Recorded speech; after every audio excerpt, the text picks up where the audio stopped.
sommet UE-Japon est un rendez-vous annuel qui vise à renforcer la coopération entre les deux régions. Alors que le changement climatique était en tête de l'ordre du jour l'année dernière, cette fois, l'accent était mis sur la Russie.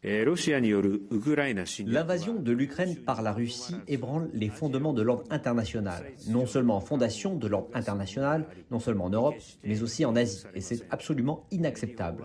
En coopération avec le G7, y compris l'UE, le Japon appliquera des sanctions sévères contre la Russie et renforcera son soutien à l'Ukraine.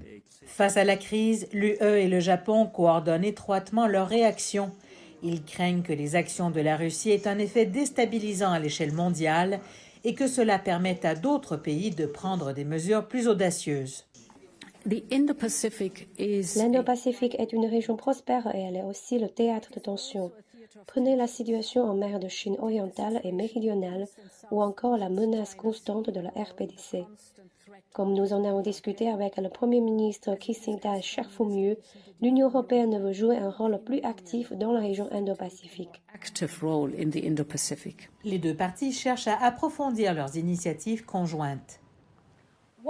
Une annonce importante est un partenariat numérique, le premier de l'UE avec un pays tiers.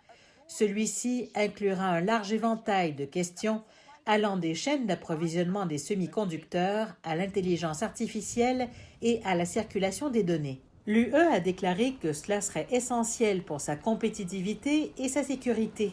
Certains analystes ont salué la collaboration UE-Japon comme un modèle pour les futures relations internationales, mais d'autres craignent qu'elle ne soit aussi une source de division.